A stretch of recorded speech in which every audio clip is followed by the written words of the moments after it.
They really had that in their mind. It was no secret. It was no joke. And, you know, if they made this policy decisions at the highest level of government that sort of edged the country over to that way, again, it's not a conspiracy. How can it be a conspiracy when everybody's in on it? And of course, everybody's in America because 60% of the registered adults don't fucking vote. Yeah. So they're in on it automatically. They're as complicit as any person in the Pentagon, or I don't really even want to say the Pentagon, the White House. It's the White House that makes decisions like that.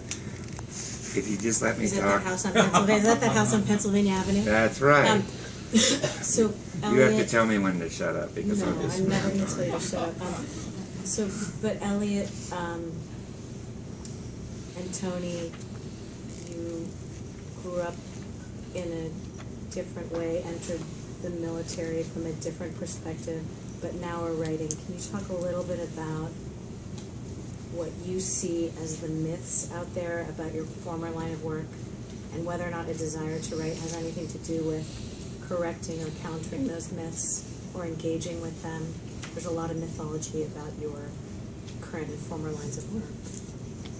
You know, I've seen, I mean, maybe to touch on that question, some things, you know, I've been in talks like this in the audience, and, you know, there's sort of like frequently this kind of underlying current that's, it's almost like, you know, are these war books, you know, if there's a novel about war, is that a way to like bridge this civilian-military divide? Like, as though, you know, if we write enough books, you know, we're all going to come together and everyone's going to understand each other's experiences and we'll arrive at some utopia. And I sort of think that's, you know, you're kind of never going to get there.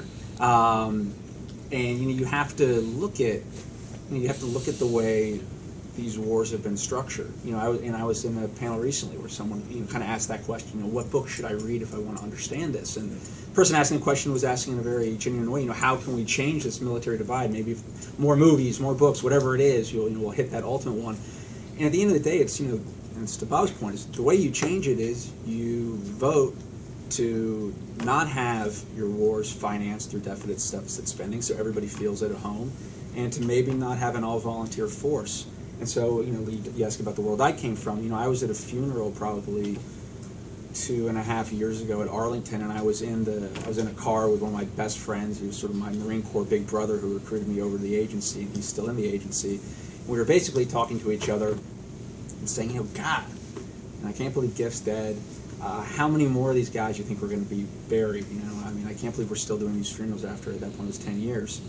And then we started talking about, just the topic of a draft came up. And he said, you know, what do you think about a draft? And I was like, oh, God, we can never do a draft. And he said, you know, I don't know. And I was like, well, man, could you imagine being in the Marines when we had both been in the infantry? I was like, could you imagine if we'd been trying to do something like that with our rifle platoons with conscripted guys? I mean,